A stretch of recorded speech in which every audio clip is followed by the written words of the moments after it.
आप देख रहे हैं मॉनिटर इंडिया। मैं हूं गजनफर अब्बास। ये कहा जाता है कि राष्ट्रपति को सरकारें अक्सर रबर स्टैंप समझती हैं, लेकिन जो सूरत हाल अब है वो आज़ाद भारत के इतिहास में कभी नहीं हुआ। 28 मई को देश की नई संसद का उद्घाटन होने जा रहा है, लेकिन मोदी सरकार ने देश के सर्वोच्च संवैधानिक पद पर बैठी देश की पहली ट्राइबल महिला राष्ट्रपति द्रौपदी मुर्मू को संसद की नई इमारत का उद्घाटन करने के लिए योग्य नहीं समझा। नई संसद का उद्घाटन राष्ट्रपति द्रौपदी मुर्मू नहीं बल्कि प्रधानमंत्री नरेंद्र मोदी के द्वारा होने की घोषणा हो चुकी है।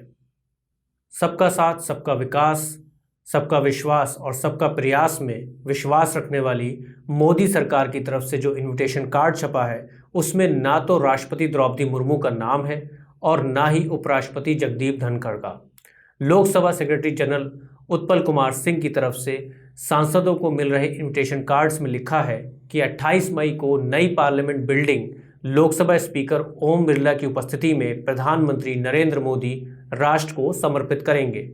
ये कुछ ऐसा ही है जैसे भारत दुनिया का सबसे बड़ा लोकतंत्र नहीं राजशाही हो और वहाँ का राजा अपने महल का उद्घाटन करने जा रहा हो, लेकिन जो प्रधान सेवक पुल से लेकर रेल तक का उद्घाटन खुद करते हों, क्या वो इस मौके को अपने पीआर कैंपेन के किए बिना जाने दे सकते हैं? इसीलिए केंद्र सरकार के सेंट्रल विस्टा प्रोजेक्ट के अंतर्गत बनी नई संसद के उद्घाटन से पहले अपोजिशन पार्टीज मोदी सरकार के इस फैसले के खिलाफ एकजुट हो गई हैं। अपोजिशन का आरोप है कि सरकार प्रेसिडेंट ऑफिस को टोकनिज्म के तौर पर इस्तेमाल कर रही है और नई संसद की बिल्डिंग का उद्घाटन राष्ट्रपति के द्वारा ना कराना और ना ही उन्हें बुलाना सर्वोच्च संवैधानिक पद पर बैठे देश के राष्ट्रपति का अपमान है।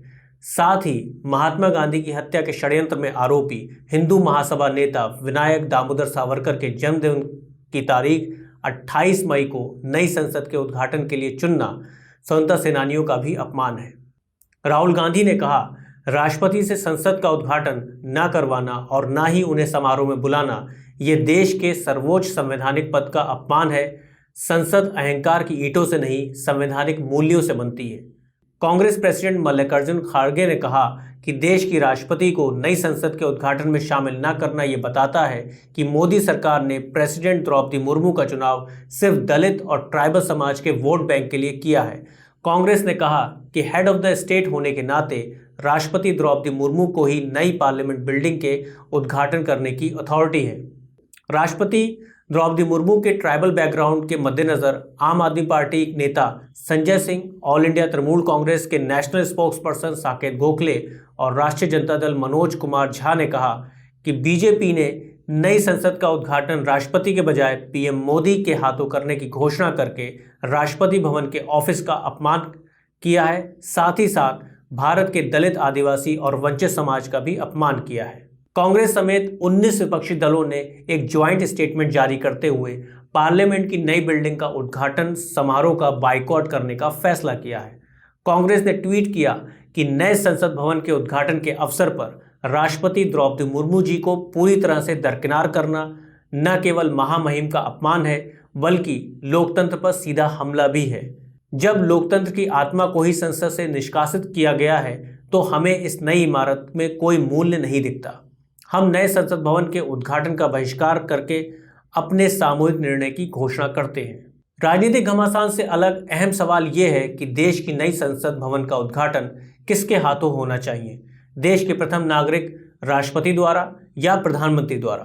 भारत के पूर्व राष्ट्रपति के.आर. नारायणन के कार्यकाल में ऑफिसर ऑन स्पेशल ड्यूटी और प्रेस सेक्रेटरी रह चुके एस.एन. साहू ने इस पर एक डिटेल्ड आर्टिकल लिखा है जिसमें उन्होंने कॉन्स्टिट्यूशन के नज़रिए से बताया है कि नई संसद का उद्घाटन राष्ट्रपति के ही द्वारा होना चाहिए।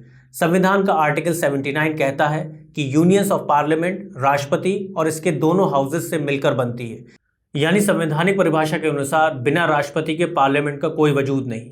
साथ ही आर्टिकल 86 और 87 के अनुसार राष्ट्रपति को संसद के दोनों सदन यानी राज्यसभा और लोकसभा को एक साथ एड्रेस करने की अथॉरिटी है और आर्टिकल 111 के अंतर्गत बिना उसके सिग्नेचर के कोई भी कानून पारित नहीं किया जा सकता।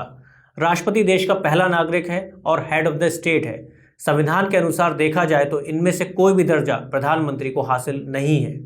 लेकिन ये तो मोदी सरकार है जिसमें सब कुछ मुमकिन है। आपको बताते चलें कि जब 25 फरवरी 2019 को नेशनल वॉर मेमोरियल का उद्घाटन हुआ था तो उस वक्त के राष्ट्रपति रामनाथ कोविंद को शामिल नहीं किया गया था। उस वक्त भी उद्घाटन पीएम मोदी ने ही किया था, जबकि संविधान के आर्टिकल 53 के अनुसार राष्ट्रपति डिफेंस फोर्सेस का सुप्रीम कमांडर है और विपक्ष की इतनी आलोचनाओं के बाद भी सरकार कुछ भी कहने से बच रही है। तो उम्मीद यही है कि नई संसद के उद्घाटन समारोह में देश के प्रधान सेवक खुद को ही महामहिम समझेंगे और बाकी पीआर कैंपेन का काम गोदी मीडिया का रहेगा। आपको मॉनिटर इंडिया का ये वीडियो कैसा लगा हमें ज़रूर बताएं। हमारे अगले वीडियोस को देखने के लिए मॉनिटर इंडिया को सब्सक्राइब ज़रूर करें।